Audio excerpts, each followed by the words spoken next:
guys, how's it going? Today's project is going to be fun. So I'm jumping on a trend that I've been seeing people do for quite a while, mostly on Instagram. The hashtag is called Sucky Pot in a Pot, and it's essentially creating a succulent arrangement inside another pot. So you've got like your larger container, and then you sink a smaller one down inside, like on its side, and then you create your arrangement right above it.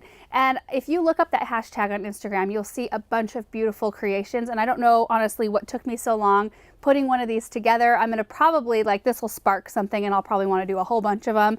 But it's just kind of inspiring to see something so different and out of the box that I thought it'd be fun to try.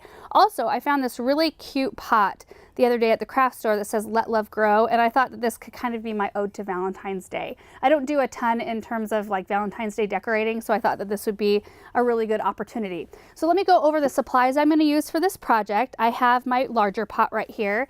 It has a drain hole, and then I have my smaller pot. I've got my cactus mix right here. I brought out a couple bags because I think I'm going to be using all of that. And then I've got a whole bunch of succulents. So this whole tray right here just came in from Leaf and Clay. In fact, we did an unboxing video and showed all of these coming out of the box. Beautiful colors, lots of pink, which is perfect for this project. And then when I'm all done with my arrangement, I'll be top dressing with stones. Now, I do have a table to my right over here where I've got other succulents from inside my house, like some other filler types that aren't like all rosettes. And I also brought out some black stones because I'm not sure if I want like really highly contrasted black and white or if I want something a little more muted like these stones right here. So I think what we're going to do, as kind of like what we normally do, is I'm just going to attack this project, tackle it. We'll show you it come together kind of in fast motion, and then I'll explain everything in the end.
It's all done, and I think it turned out really pretty. So I'm thinking that from your vantage point, it probably doesn't look like much, but from the way I'm looking at it and from straight down, I think it probably shows it off the best. The best thing I think about this type of an arrangement is that it looks so unique and different, but you can water it the same exact way that you would water any other succulent arrangement that you might have, which is great. The rocks that I chose, I actually kind of labored over that decision because I was like, oh, should I do that contrasty or should I do something a little more warm? But I think it works with this white container to do something that's very offset. I think the brown may have looked a little odd, and I do think it makes the plants look really pretty. I did go with a lot of like bright yellow pops in here. Like this is a Tokyo Sun Sedum that I think really pops. There's a hen and chicks that's called, let me look.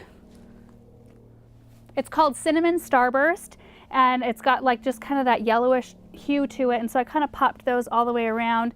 I used string of pearls as kind of my spiller here, but then I also spilled out of the front side of the pot with some echeveria, some blue spruce sedum.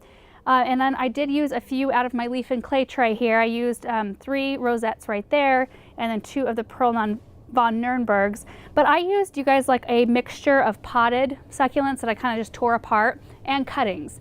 So I probably will let this sit in the container for about a week before I actually water it in to let all those cuttings, the cut ends, have a chance to heal. But after that, I'll water it normally, and I water, depending on the time of year, like in the summer I may water a little more often, but in the wintertime inside, it's probably every 10 to 14 days or so.